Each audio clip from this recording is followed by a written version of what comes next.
Subscribe करें और bell दबाएं ताकि कोई खबर रह न जाए।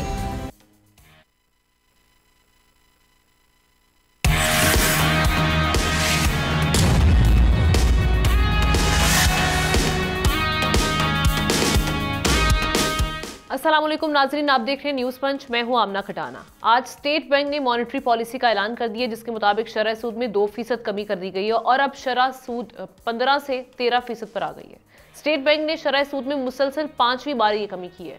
इजलास में ये कहा जा रहा है कि मुल्क की माइक्रो और मैक्रो इकनॉमिक सूरत हाल और मकामी समेत बैनुल अक़वामी माशी आशारियों का भी जायजा लिया गया।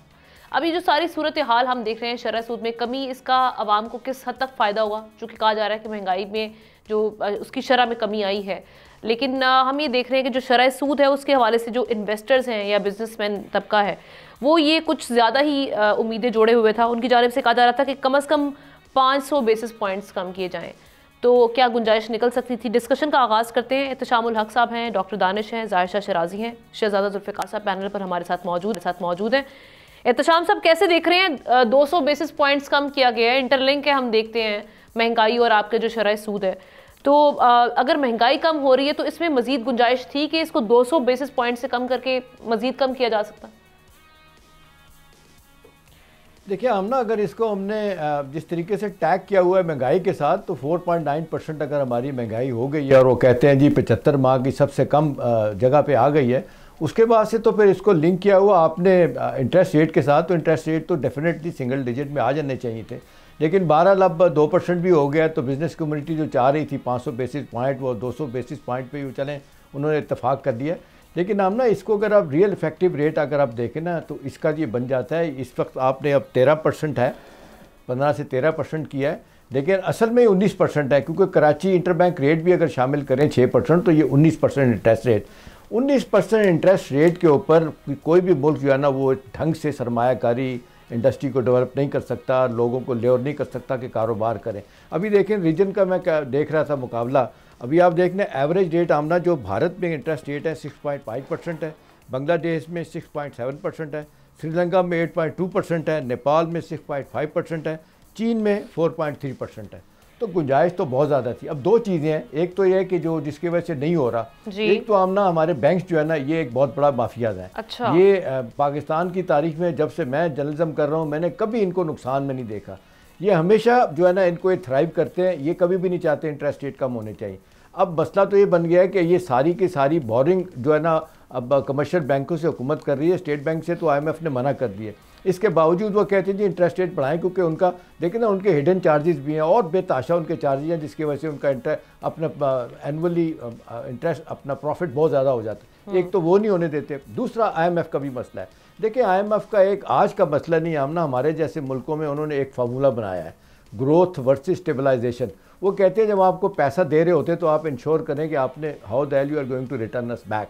तो वो कहते हैं कि अगर आप ग्रोथ चाहेंगे, ग्रोथ पे तो फिर आपको पैसा खर्च करना पड़ेगा। जब आप पैसा खर्च करते हैं तो उसमें ठीक है, बजट का खसारा भी बढ़ता है और चीज़ें भी होती है, लेकिन अगर आप ग्रोथ पिछले 12-13 साल से 2-3% ग्रोथ रेट पे हम चल रहे हैं, नतीजतन ये है कि आबादी जिस तरह 25 करोड़ की होगी है, जॉब क्रिएशन नहीं होती, गुर्बत का खात्मा इस हवाले से नहीं होता और बहुत से हवालों से पीछे रह जाते हैं। तो अब देखना ये है कि IMF इस हवाले से कोई लीनियंसी देता है, बज़ाहिर लगता है नहीं देगा। देखिए ये भी अभी मिनिस्ट्री ऑफ फाइनेंस वाले कह रहे थे हम 3% से ज़्यादा अफोर्ड ही नहीं कर सकते, 2% भी कर दिए तो बहुत ज़्यादा। ये भी हम ना आप देख लें कि स्टेट बैंक को जो हमारा 1952 का एक्ट है उसकी वजह से थोड़ी सी इसको ऑटोनॉमी मिल गई है, वरना एक ज़माने में तो स्टेट बैंक को वो कहा जाता था monetary wing of the ministry of finance. यहाँ से मिनिस्ट्री ऑफ फाइनेंस ने कह दिया, बस वही बात होती थी। अब ज़ाहिर है IMF का प्रेशर भी है, तो लिहाजा वो इस पर दबाव नहीं बढ़ा सकते। लेकिन आखिरी बात और इम्पॉर्टेंट बात है हमना कि अगर आपने वाकई सरमायाकारी यहाँ लेवर करनी है, क्योंकि बेताशा लोग पैसा लेके बैठे हुए हैं। अब तो थोड़ा सा इन्होंने अपना जिसको कहते हैं लोग डॉक्यूमेंटेशन की तरफ भी आ रहे हैं।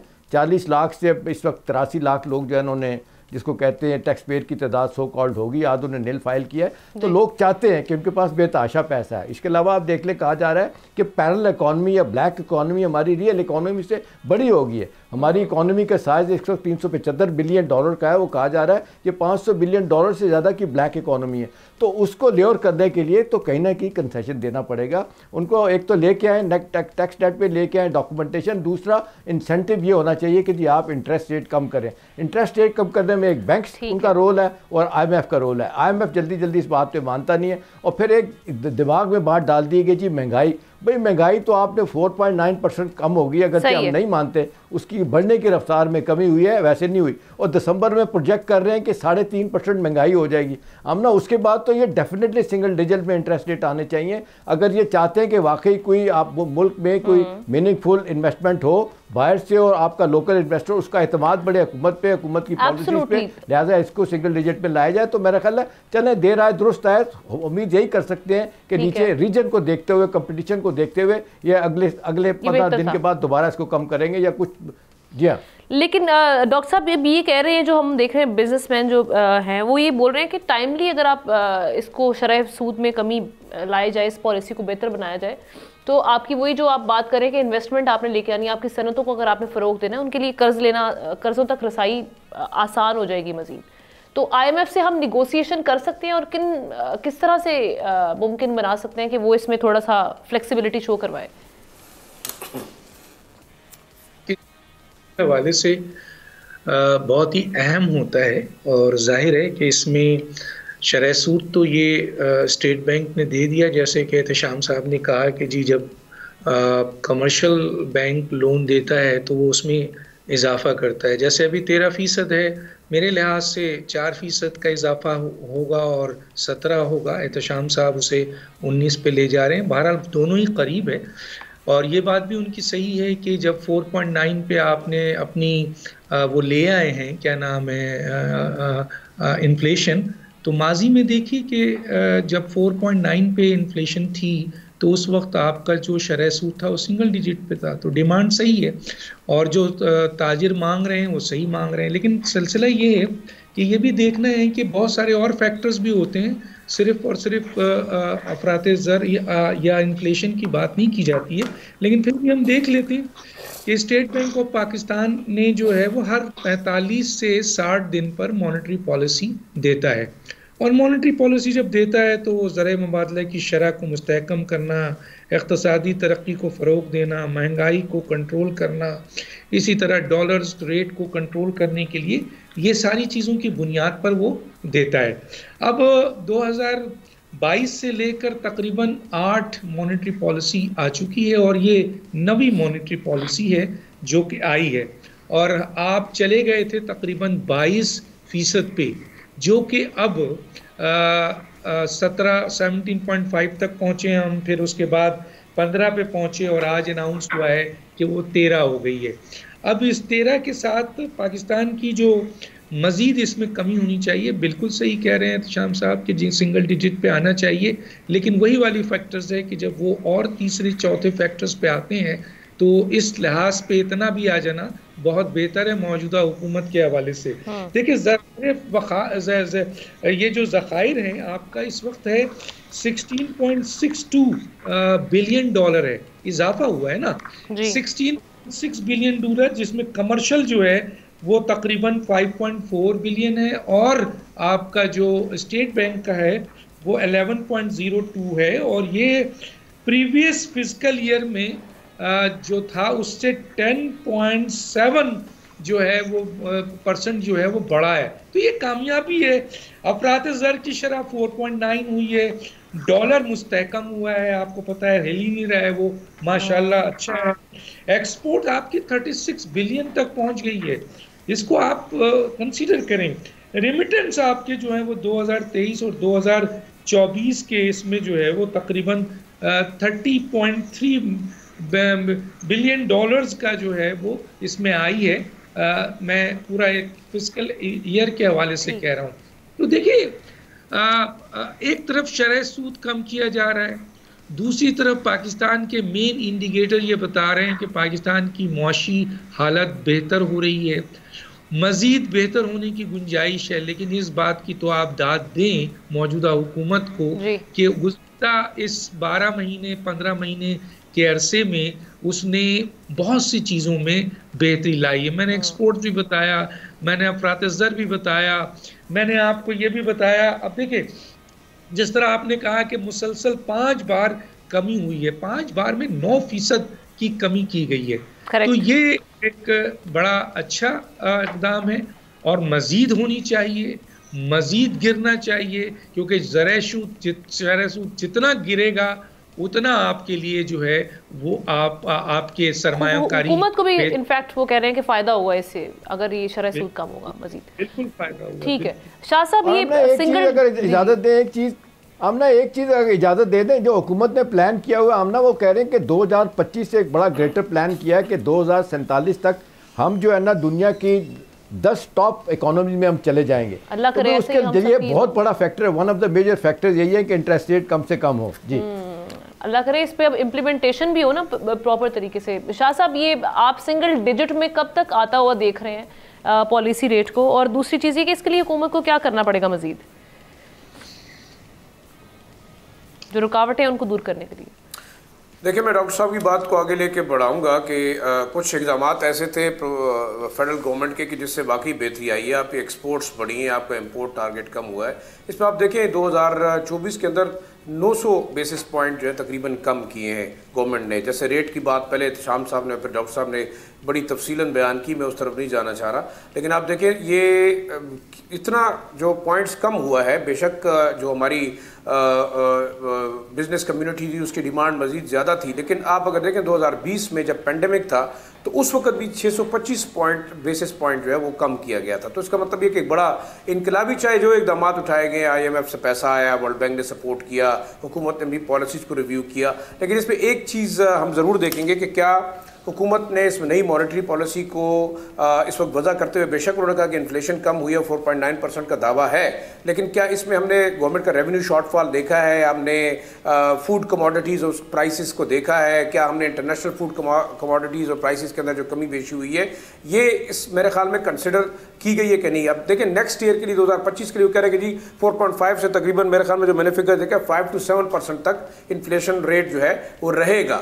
और उसके अंदर उन्होंने जो एक इंटरनेशनल पेट्रोलियम कंपैरेटिव प्राइसेस और साथ साथ जो गैस टैरिफ और पेट्रोलियम डेवलपमेंट लेवी जो है ना वो इसमें कंसिडर नहीं की गई। तो ये एक टेक्निकल इशू है जो मेरे ख्याल में देखना चाहिए कि वाकई इन्फ्लेशन कम हुई है कि नहीं। ओवरऑल जैसे कि एहतशाम साहब कह रहे थे, मेरे ख्याल में दुनिया के अंदर बैंक वाहिद ऐसा इंस्टीट्यूशन है कि जो हमेशा फ़ायदे में रहता है और वो कस्टमर्स को एक या दूसरे तरीके से किसी भी तरीके से इंगेज करके वो ओवरऑल फ़ायदे उठाने की कोशिश करता है। तो मैं बिल्कुल इस बात से इत्तेफाक करूंगा कि कोई बैंक नहीं चाहेगा कि वो इंटरेस्ट रेट 1 डिजिट तक आए, क्योंकि जाहिर बात है बारोइंग आप कर रहे हैं, प्राइवेट बैंक्स थे, चाहे वो लोकल हैं चाहे वो इंटरनेशनल है, स्टेट बैंक की पॉलिसी की वजह से आपको ये एक हर्डल आएगी। आखिरी जो चीज़ मेरे जहन में, आप देखें लोगों का कॉन्फिडेंस बिल्ड करना बड़ा जरूरी है। आप देख रहे हैं कि इस वक्त प्रॉपर्टी बिजनेस को देख लें, जो सबसे बड़ा बूमिंग बिजनेस था वो कोलैप्स हो गया है। आप हर जगह पे चले जाएं, चीजें स्टैग्नेंट हैं, लोग पैसा नहीं निकाल रहे। लोगों ने उठा के पैसा इसलिए बैंकों में रखा कि इंटरेस्ट रेट 17-18% था। अब जैसे ही आप 1 डिजिट की तरफ लेके आएंगे, मेरे ख्याल में इसकी तरफ जाना चाहिए। जैसे चाइना की मिसाल दी, जिसके नेपाल की मिसाल दी, इंडिया की मिसाल हमारे सामने कि 4.3% तक चाइनीज कर रहे हैं। लेकिन उसकी वजह क्या है कि वो पैसा सर्कुलेशन में है। हमारे यहाँ पैसा लोग स्टैग्नेंट करके बोरियों में कमरों में रख रहे हैं। उसकी वजह यह है कि कॉन्फिडेंस लेवल नहीं बढ़ रहा हुकूमत पे। लेकिन मैं ये समझता हूँ कि जो इक़दाम उठाए जा रहे हैं, मेरे ख्याल में इसमें शायद कॉन्फिडेंस लेवल बढ़ेगा, लोग पैसा निकालेंगे। उसके बाद जब पैसा सर्कुलेट करेगा तो ऑटोमेटिकली आपकी इकोनॉमी जो है बूस्ट करेगी, आपके एक्सपोर्ट ज़्यादा होंगे, आपके इम्पोर्ट टैरिफ जो है वो कम होने की जो है वो चांसेस ज़्यादा होंगे। तो ऑप्टिमिस्टिक हम हो सकते हैं, लेकिन ये कि अगर आप इस पॉलिसी को कंसिस्टेंट आगे लेके जाएंगे, मेरे ख्याल में टेम्परेरी और एक बबल इकोनॉमी और उसके ऊपर एक बबल मैयर जो है ना उस पर खुश होना शायद इतना ज़्यादा जो है वो कबल वक्त होगा। जैसे कि एहतशाम साहब ने प्रेडिक्ट किया कि 2047 में हम जो है शायद बहुत बड़ी इकोनॉमी होंगे, लेकिन उसके लिए आपको मैयर्स लेने होंगे। ठीक है जी, जुल्फिकार साहब आप कैसे देख रहे हैं? देखिए, अगर आप इसको देखें, गवर्नमेंट ने ज़ाहिर है 22% क्यों किया था? 22% इस वक्त जो मुल्क की हालत थी, उस वक्त कारोबार के लोग, जो कारोबारी लोग थे, वो पैसा जो है वो कोई दुबई शिफ्ट कर रहा है, कोई दूसरे ममालिक जो हैं, कोई अफ़गानिस्तान ले जा रहा है। जनाब कि अफ़गानिस्तान की जो है हमारी हालत हमसे तो बहुत बेहतर है जी। उनका आप देखें अफ़गानी जो है वो कहाँ पहुँच गया। इसी तरह बांग्लादेश वहाँ ले जा रहे हैं। तो वो जो हालत थी, अब गवर्नमेंट ने भी देखा चीज़ें थोड़ी सी बेहतरी की तरफ जा रही हैं। मैं रिपीट नहीं करूँगा, जिस तरह एहतशाम साहब ने कहा, जिस तरह दानिश साहब ने कहा कि चीज़ें थोड़ी सी बेहतरी की तरफ जा रही हैं। गवर्नमेंट ने स्लो अब देखा कि 5 मरतबा उसको वो उधर तक ले आए। और होपफुली मैं समझता हूँ चीज़ें जिस तरह जा रही हैं तो शायद उसको 9%, 9.5% तक उसको ले आए। उसके बाद आगे चल के क्या हालत होती है, शायद आपका 7, 7.5 तक आ जाए, 8 तक आ जाए। लेकिन ये है कि उसको कम वो करेंगे 9%। मुझे ऐसा लगता है कि 9% उसको अगले 1-1.5 माह में दोबारा से उसको रिवाइज करके चीज़ों को देखकर कोई 1%, 1.5% जो है वो गुंजाइश निकाल लेंगे, क्योंकि गवर्नमेंट भी समझती है कि ये हमारे क्रेडिट में जाए कि सिंगल डिजिट पर हम उसको ले आए। और जिस तरह से चीज़ें गिनवाई गई हैं, और मैं सिर्फ यही कहूँगा कि गवर्नमेंट खुद भी चीज़ें बेहतर देख रही है, तो इसलिए वो नीचे इंटरेस्ट रेट को ले आ रहा है। और इंटरेस्ट देखें, गवर्नमेंट को भी पैसे की ज़रूरत थी उस वक्त, उन्होंने भी काफ़ी बारो किया, जो आपके जो लोकल मार्केट से भी काफ़ी बारो किया। अब लोगों को क्या था कि लोगों को उस तरफ लगा दिया गया कि जल्दी से वो पैसे जमा करें। 22% जो है उनको टैक्सेस वैक्सेस के साथ निकाल के 20% तो उनको मिल रहे थे लोगों को। अब वो कम कर रहे हैं कि लोग जो हैं वापस पैसा निकाल कर लोकल मार्केट में लेके आए। और जो अभी बात की गई कि तमाम चीज़ स्टेगनेंसी का शिकार है और स्टेगनेंट है और उसका शिकार है, चीज़ें मेरे ख्याल में लोग पैसा जब निकालेंगे मार्केट में फेंकेंगे, ख़रीद और फरोख्त जो है वो ज़रा चीज़ें बेहतर होगी। इंपोर्ट एक्सपोर्ट की पर जो एक वो आया, और एक और जो मैं पढ़ रहा था ख़ासतौर पर जो गैस की जो इंटरनेशनल मार्केट में जो कीमतों की इजाफे के जो असरात थे वो भी थोड़ा स्टेगनेंट शिकार हम पर जो फ़र्क पड़ रहा था उसकी भी जो है वो एक उस सतह पर आ गई, आके रुक गई है। वो भी एक पॉजिटिव साइन है। और सब चाहते हैं, देखिए सब चाहते हैं कि गवर्नमेंट तो अपने तौर पर करे ना करें, लोग भी चाहते हैं कि क्यों ऐसे था कि लोग भाग रहे हैं, कि सब कहते हैं कि नहीं भागो, वेस्टर्न कंट्रीज में भागो, ऑस्ट्रेलिया भागो, मिडल ईस्ट भागो, इस मुल्क का कोई फ्यूचर नहीं है, इस मुल्क का फ्यूचर नहीं है। मेरे ख्याल में गवर्नमेंट को सबसे ज़्यादा ज़रा मैं उसको कंक्लूड कर दूं, गवर्नमेंट को जो सबसे ज़्यादा दरपेश मसाइल हैं अगर हम अपने मईशत को बेहतर बनाने के लिए, वो गवर्नेंस के इश्यूज़ को जो है वो ज़्यादा उस तरफ तवज्जो दें। और करप्शन जो अक्सर हमारे जो टॉपिक्स में से एक वो होता है, अक्सर हम हफ्ते में 2 हफ्ते में एक जिक्र ज़रूर करते हैं उस पर, करप्शन के खिलाफ भी कोई इकदाम करने की जरूरत है कि उससे लोगों का जो प्राइवेट सेक्टर है उसका एतमाद बढ़ेगा। जी ठीक है जी, आपने इसको कंक्लूड किया। ब्रेक बाद वापस आते हैं, एक और अहम स्टोरी है उस पर डिस्कस करेंगे।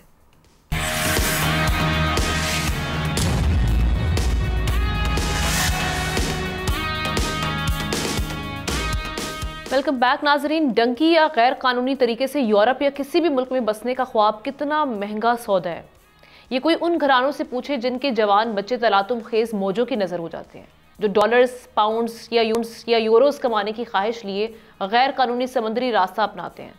गुज़श्ता साल जून में हमने देखा था कि यूनान के साहली इलाके में एक कश्ती डूबने का वाक़या पेश आया था, जिसमें कम अज़ कम 82 अफराद हलाक हुए और 104 अफराद जिंदा बच गए थे। रिपोर्ट्स के मुताबिक ये मछलियां पकड़ने के लिए इस्तेमाल होने वाला एक बड़ा बहरी ट्रॉलर था, जिसमें 400 अफराद को सवार करने की गुंजाइश थी, मगर पाकिस्तान, मिस्र, शाम वगैरह के लगभग 750 अफराद को सवार किया गया था, जिनमें तकरीबन 400 पाकिस्तानी सवार थे। 12 पाकिस्तानी जिंदा बच गए थे इस हादसे में। इस वाक़े के बाद FIA काफ़ी एक्टिव हुई, 54 से ज़ायद मुकदमात दर्ज किए गए, गिरफ्तारियां भी अमल में लाई गई। लेकिन जो इंसानी स्मगलिंग का ये खेल है ये नहीं रुका। चंद रोज़ कबल एक मरतबा फिर यूनान के जज़ीरा क्रीट, इसके जनूब में गैर कानूनी तौर पर सफ़र करते हुए एक कश्ती को हादसा पेश आया, जिसमें दीगर अफराद के साथ एक पाकिस्तानी की हलाकत और बाकी 47 के बचने की तस्दीक भी है। लेकिन कई पाकिस्तानी लापता हैं, जिनमें ज़्यादातर तादाद जो है वो यंग बच्चों की है, जिस पर वज़ीर आज़म और सदर ने भी इंसानी स्मगलिंग की रोकथाम के लिए कार्रवाइयाँ मज़ीद तेज़ करने पर जोर दिया। लेकिन हमारा सवाल ये, ऐसे वाक़यात पेश क्यों आ रहे हैं, इतनी डेस्परेशन क्यों है कि बच्चे जो हैं वो ये गैर कानूनी माफिया जो इस हवाले से एक्टिव है इसका शिकार हो जाते हैं, पाकिस्तान छोड़कर जाना चाहते हैं। परदेश काटना बड़ा मुश्किल है, लेकिन परदेश से पहले वहाँ तक पहुँचना, वो जो जिन मुश्किलात का इलीगली सामना करना पड़ता है, ये बहुत ही मुश्किल और जान जोखिम में डालने वाला काम है। एक रिपोर्ट भी है, उसके मुताबिक FIA की रिपोर्ट 15,000 पाकिस्तानी गैर कानूनी तरीके से बैरून मुल्क जाते हैं, जिनमें से जो कई हादसात का शिकार हो जाते हैं या फिर हम देखते हैं कि गुमनाम हो जाते हैं और फिर बहुत सारी मुश्किलात सामने आती हैं। डिस्कशन का आगाज़ करते हैं।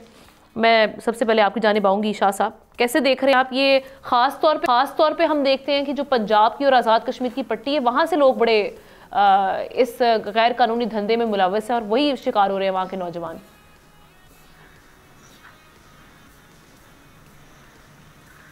जी आपना देखें, जून 2023 में सबसे बड़ा एक इस तरह का बोट कैप्साइज का वाक़या हुआ जिसमें 209 से ज़ायद पाकिस्तानी जो है वो जाबाक हुए थे और पूरे पाकिस्तान से थे। इसमें कश्मीर से भी थे, इसमें सदर्न पंजाब से भी थे, नॉर्दर्न पंजाब से भी थे, केपी से भी थे और एक बड़ा अलमिया वाला हालात थे। अब देखें यहाँ पे इससे पहले हम देखें कि लास्ट ईयर रोमानिया में एक नेक्सस जो है वो इसी तरह पाकिस्तानी ह्यूमन ट्रैफिकर्स का जो है वो उसको डिटेक्ट किया गया और उसके बाद FIA ने काफ़ी दावे भी किए कि लोगों को जो है कर्टेल किया जा रहा है। लेकिन इस वक्त एक बड़ा ऑर्गेनाइज्ड माफिया है। इवन आपके इस्लामाबाद के अंदर बैठे हुए बहुत सारे जो ट्रेवल एजेंट्स हैं वो इन लोगों के एक आलाकार के तौर पे काम करते हैं। बड़े बड़े शहरों लाहौर के अंदर, पेशावर के अंदर, इवन कराची के अंदर जो इनसाइड इंफॉर्मेशन अगर हम मुख्तलिफ सोर्सेज से लें तो वहाँ आपको ये लोग नज़र आएंगे जो कि पहले तो इन लोगों को लीगल तरीके से बात करते हैं और जब बात आती है पैसों के ऊपर तो फिर मतलब है 2, 4, 5 लाख 3 लाख रुपए के ऊपर जो है बातचीत करके इनको जो है इलीगली ट्रैफिक किया जाता है।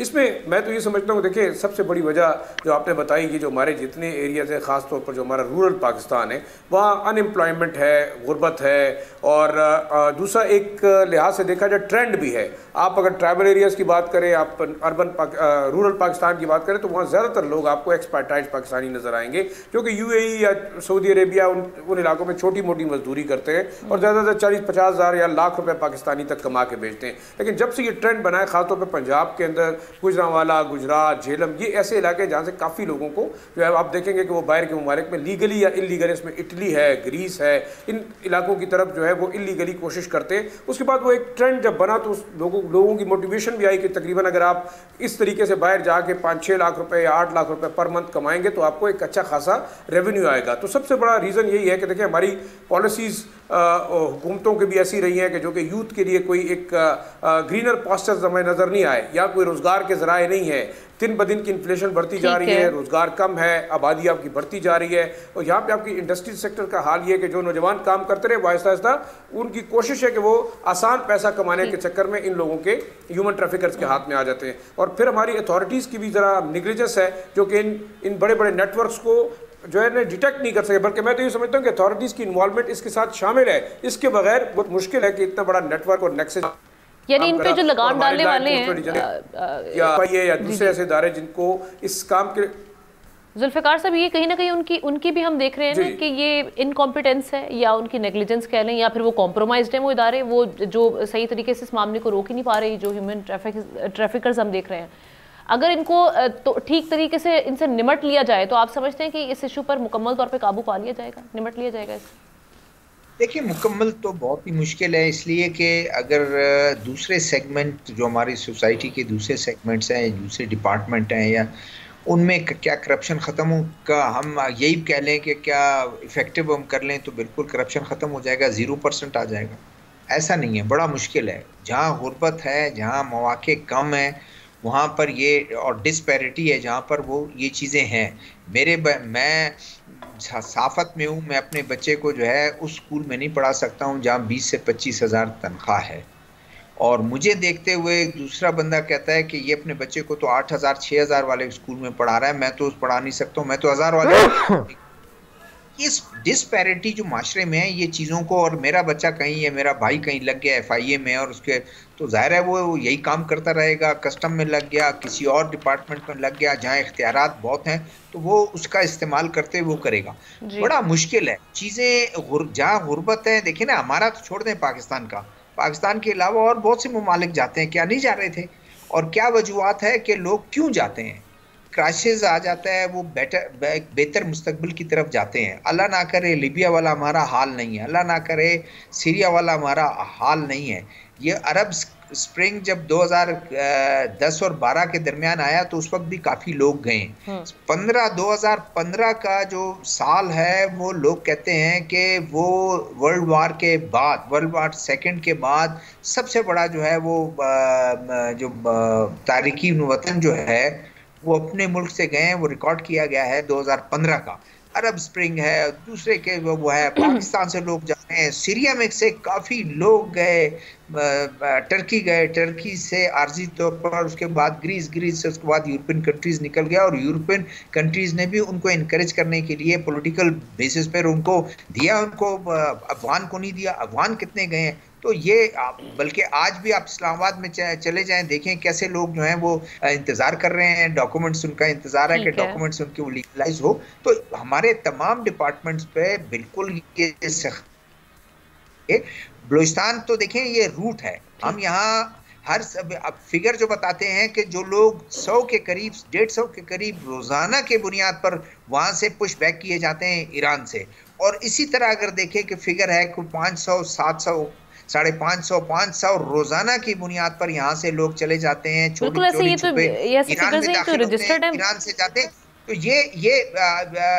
मैं सिर्फ लास्ट कहूंगा कि जिस तरह अगर आप ऑस्ट्रेलिया का आप देख लें कि ऑस्ट्रेलिया में हजारा कम्युनिटी के लोग जब उनको टारगेट किया गया सेक्रेटेरियन बुनियाद पर, तो कितने लोग गए और उसमें बच्चे, शीरख्वार बच्चे, माएँ उसकी जो है वो भी जो है वो समंदर के जो वो हो गए और उसमें मारे गए। तो ये सबको हुकूमत को तवज्जो दें, तमाम डिपार्टमेंट को तवज्जो देनी चाहिए, लेकिन ये बिल्कुल ये जरूर होगा कि आंखें बंद नहीं करनी चाहिए, हुकूमत को एफर्ट्स जारी रखनी चाहिए कि वो काबू में रहे। अगर आप बिल्कुल ही तवज्जो नहीं देंगे तो बहुत ज्यादा हो जाएगा, और अगर तवज्जो दें तो किसी बयानात से आगे बढ़ना होगा। अभी सदर भी इस हवाले से उनके भी बयान हमने देखा, वज़ीर आज़म का। डॉक्टर साहब एक चीज़ है, एक फैक्ट है कि इनमें से जो हम देख रहे हैं माइग्रेट कर जाते हैं, वहाँ बाहर जाने की कोशिश करते हैं, गैर तालीम याफ्ता अफराद है। अब इनके साथ, इनके लिए ऐसा क्या सेटअप बनाया जाए कि ये मुल्क छोड़कर इतना मुश्किल रास्ता ना अपनाएं जो कि मौत का रास्ता है।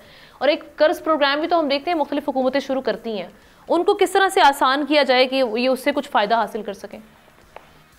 सबसे पहले तो ये है कि आप सोल्यूशन पूछ रही हैं, जब हुकूमत और हुकूमती इदारे इसका हिस्सा हों, ह्यूमन ट्रैफिकिंग का, और ये जो लोग बेरोज़गार लोग जो बेचारे यहाँ से सफ़र करते हैं, इनके सबसे बड़े ज़िम्मेदार इमिग्रेशन डिपार्टमेंट है, FIA बहुत बड़ा ज़िम्मेदार है, इसी तरीके से ट्रैवल एजेंट हैं, जैसे कि शाह साहब ने कहा एजेंसी है, इसके अलावा नादरा है, वहाँ मौजूद लोग हैं, और जो रूरल एरिया है वहाँ पे जो हुकूमती एजेंसीज, कमिश्नर और वो जो दूसरे किस्म के लोग बैठे हुए हैं, वो इस पे अरबों रुपए कमाते हैं। दो किस्म के लोग आपको मिलेंगे, वो उनमें एक ह्यूमन ट्रैफिकिंग के होते हैं, स्मगलिंग के, और दूसरा जो बेरोज़गार होते हैं, बेहतर सलाहियत के लिए, बेहतर रोज़गार के लिए निकलते हैं। अभी आपने एक जिक्र किया एक का कि जनाब यूनान के करीब जो हादसा हुआ है, उसमें 750 अफराद जो है वो है, 12 बचे हैं। मैं आपको थोड़ा सा और भी बता देता हूँ कि बेचारे पाकिस्तानी कब जो हैं इन चीज़ों का शिकार हुए। देखिए, लीबिया से यूरोप जाते हुए फरवरी 2023 इटली के करीब हादसा हुआ, 28 पाकिस्तानी जहाँ बहक हुए, उसमें एक पाकिस्तानी एथलीट भी थी। ज़्यादातर पंजाब ज़िला गुजरात से ताल्लुक़ रखने वाले लोग थे। अब सवाल ये पैदा होता है, बहरे रूम में 2022 और 23 में इन बरसों में कई हादसा हुए जिनमें हज़ारों पाकिस्तानी ने सफ़र किया और सैकड़ों हलाक हुए। तुर्की और एजबियन समुंदर जो है उसमें 2018 तुर्की से यूनान की में जाते हुए बड़ी तादाद में लोग पाकिस्तानी हलाक हुए, और उनकी तादाद जो है वो कोई 100 से 120 के करीब थी। और बहरे रूम 2016 और 17 में जो पाकिस्तानी हलाक हुए जाते हुए, उसमें तकरीबन दर्जनों और एक तादाद बताई जाती है, वो 87 की तादाद बताई जाती है। तो चुनांचे अगर आप चंद सालों को ही मुहित कर लें तो हज़ारों लोग जो हैं ऐसे हैं जो कि जिन्होंने सफ़र किया है, और सैकड़ों ऐसे लोग हैं जो हलाक हुए हैं। लेकिन अब आप ये कहती हैं कि इनको, देखिए स्मगलिंग का ताल्लुक़ किस चीज़ से है जो ह्यूमन ट्रैफिकिंग हो रही है? क्या कोई लोग जान के जा रहे हैं? ह्यूमन ट्रैफिकिंग में के कई फैक्टर्स हैं, टाइम नहीं है। इसकी टोटल रिस्पॉन्सिबिलिटी FIA पे है, इसके साथ नादरा पे है, आपके इमिग्रेशन वालों पे है, इसके साथ साथ आपके ट्रैवल एजेंट पे। क्या हुकूमत इनसे बेबहरा है? और ये जो बलूचिस्तान है, ये रूरल एरियाज़ में जो वहाँ बैठे हुए होते हैं, जिनको सरकारी तौर पर वहाँ पर बैठाया जाता है, वो तमाम के तमाम लोग अक्सर जिम्मेदार, मैं सबकी बात नहीं करूंगा, लेकिन अक्सर लोग जिम्मेदार हैं। ठीक है इत्तेशाम साहब, बिल्कुल ऐसे इंक्वायरी कमेटीज बनती हैं, रिपोर्ट्स आती हैं, वो पहले से मुख्तलिफ नहीं होती, लेकिन फिर वही जो मकामी एजेंट्स हैं जिन पर हाथ डलता है उनको गिरफ्तार किया जाता है और मामला जो है वो फाइल क्लोज कर दी जाती है। ये इस बार कुछ मुख्तलिफ होगा? जो बड़ी कंडेमनेशन आ रही है हमारे, हम देख रहे हैं। देखिए हमने बिल्कुल नहीं होगा, कोई मुख्तलिफ नहीं होगा। यही एक मेरा ख्याल है प्रोफेशन है, गलत है, सही है। जो 70 से मैं देख रहा हूँ जिसमें चीज़ें ख़राब से ख़राब तर हुई हैं, बिल्कुल ठीक नहीं हुई। अभी जो दानिश बता रहे थे, जाहिर शाह ने भी बताया, इनमें जो ब्यूरो ऑफ इमिग्रेशन है, FIA है, एक सबसे बड़ा जो है इसमें है ना, वो ministry of labour man power overseas Pakistanis है। यहाँ से काम चलना शुरू होता है। वहाँ पे इलीगल प्रमोटर बैठे हुए हैं, लीगल प्रमोटर बैठे हुए हैं, जहाँ से पैसा नीचे से लेकर ऊपर तक चलता है और मामलात ख़राब होते हैं और नतीजतन हम देखते हैं कि हम भुगत रहे हैं। अब ना मेरा कंसर्न इसमें है कि जो चले हुकूमत के लोग तो कर रहे हैं, माफियाज इसमें आ चुके हैं।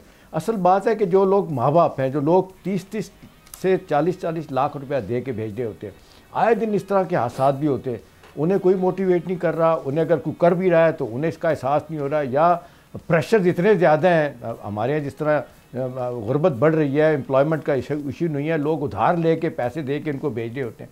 अभी तो हम सर वही हुआ ना, गांव में से कोई एक बच्चा भी अगर उनको लगता है कि वहां पहुंच गया है या कुछ थोड़ी बहुत रोजी रोटी उसकी वजह से चल रही है, तो वो सारे बाकी जो गांव वाले वो इम्प्रेस होकर कर लेते हैं कि चलें जी हमारा भी इसी तरह से धंधा चल रहा है। एक ये होता है। दूसरा हम ना देखें जो हब बन गया है ना ओवर द ईयर्स, ये बन गया है आपका यूनान बन गया है। अब यूनान में आप देख लें कि आए दिन उन पे भी इतना क्रिटिसिज्म होता है, लेकिन वहाँ पे भी जैसे कहते हैं ना डोनर फटीक, वहाँ पे भी रेस्क्यू फटीक हो गई है। आपको याद होगा 1.5 साल 2 साल पहले एक जहाज़ डूब रहा था, वो बड़ा क्रिटिसिज्म हुआ। वो देख रहे कोस्ट गार्ड उनका बैठा हुआ जहाज़ उनका, उन्होंने डूबने दिया, उन्होंने कहा किस किस को बचाएं।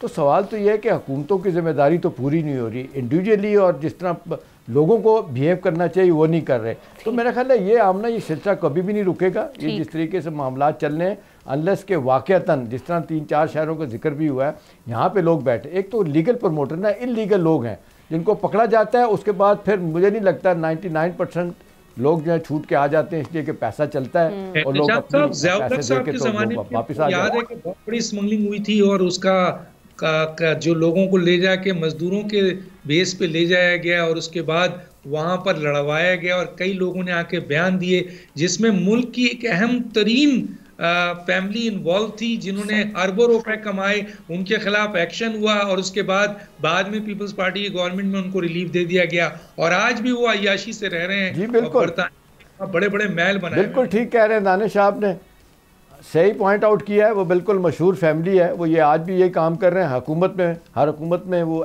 एक्टिव होते हैं और माफ़ी। देखिए एक काम आमना जो बड़ी आपके लिए हैरत की बात होगी और हंसने वाली बात भी होगी, जो भी गलत काम है ना, वो जब तक आप दयानतदारी से नहीं करते नहीं चल रहा होता। पिंडी में एक जुआ खाना है जो प्री पार्टीशन से चल रहा है, उसको आज तक किसी ने हाथ नहीं लगाया। उसकी वजह यह है कि वहाँ पे जो लोग हैं ना, कराची से जुआ खेलने आते हैं, उनको पता है कि जी जीतने के बाद कोई उनको नहीं पकड़ेगा, बकायदा पुलिस पेन देंगे, अपने गार्ड देंगे, जहाँ जाना है वो छोड़ के आएंगे। तो यहाँ पे भी कहते हैं 4-5 जो अदारे हैं ना, मिनिस्ट्री ऑफ ये जो ओवरसीज पाकिस्तानीज है ना, ये सबको ज्यादा जो है ना ये जिम्मेदार है। वहाँ पे नीचे से लेके ऊपर से लेके नीचे तक पैसा जाता है। नतीजतन वो कहते हैं ये भी एक इकोनॉमी है जिसको लेके लोग चल रहे हैं, नतीजतन कोई फर्क नहीं कुछ करना पड़ेगा। और मीडिया का इसमें बड़ा अहम रोल है कि वो भी इस तरह के इश्यूज को हाईलाइट कर आवाज उठती रहेगी, तभी शायद हम देखें कि इस पर कुछ एक्शन भी होगा। आप तमाम का मैं शुक्रिया अदा करूंगी। और जाते जाते नाजरीन, आज जिस तरह के 16 दिसंबर है, 16 दिसंबर लहू में डूबी एक ऐसी तारीख है, वो तारीख जिसकी तारीकी हर माँ की आंखों में हमें दिखाई देती है, जिसकी तकलीफ का अजाला कभी मुमकिन ही नहीं है। कहते हैं वक्त हर जख्म की दवा है, लेकिन आज 10 साल बाद भी सानेहा APS का जख्म 2014 की ही तरह ताज़ा है। वो दिन जब दुश्मनों ने हमारे मुस्तकबिल, हमारे बच्चों पर वार किया, जब बुज़दिल दहशतगर्दों ने सैकड़ों गोदे उजाड़ डाली, जब जनाजों पर फूल नहीं चढ़ाए गए बल्कि फूलों के जनाजे पड़े गए। APS पेशावर हमले में 132 बच्चों समेत 49 अफराद शहीद हुए। एक लम्हे के लिए आंखें बंद करें और उस नन्ही बच्ची का सोचें जो न्यू यूनिफॉर्म पहने हुए, मुस्तकबिल के सुनहरे ख्वाब आंखों में सजाए, नए बैग बोतल के साथ पहली मर्तबा स्कूल गई थी और पहला ही दिन उसकी ज़िंदगी का आखिरी दिन बन गया। उन वालिदैन के दिल पर क्या गुजरती होगी जिन्होंने 10 साल कबल आज ही के रोज़ अपने बच्चों को स्कूल के लिए तैयार किया, उन्हें नाश्ता देकर स्कूल के लिए रुखसत किया। उन्हें मालूम ही नहीं था कि ये उनके लाडलों का आखिरी नाश्ता होगा। आज 10 साल बीत जाने बाद अगर वो बच्चे ज़िंदा होते तो उनमें से कोई डॉक्टर होता, कोई वकालत का पेशा इख्तियार कर चुका होता, तो कोई अपने बाप का बिजनेस संभाल रहा होता और उनका बाजू बना होता। सानेहा APS के बाद हमारी सिक्योरिटी फोर्सेस ने दुश्मन के दांत खट्टे किए, दहशतगर्दी का नासूर जड़ से ख़त्म करने के अज़म का इजहार किया, सानिहा आर्मी पब्लिक स्कूल के बाद नेशनल एक्शन प्लान बनाया गया और कबायली इलाकों से दहशतगर्दी का खात्मा किया गया। सानिहा आर्मी पब्लिक स्कूल के नतीजे में जहां मुल्क से दहशतगर्दी का खात्मा, वहीं इल्म के जो दुश्मन हैं, वो अनासिर नापाक जो हम देख रहे हैं, जिनके इरादे हैं, वो भी खाक में मिल गए।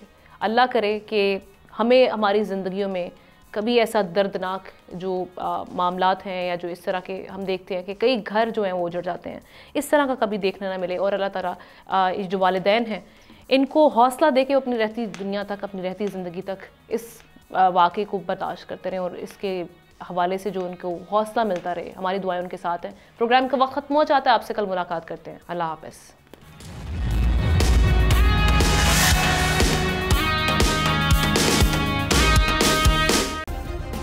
सब्सक्राइब करें और बेल दबाएं ताकि कोई खबर रह न जाए।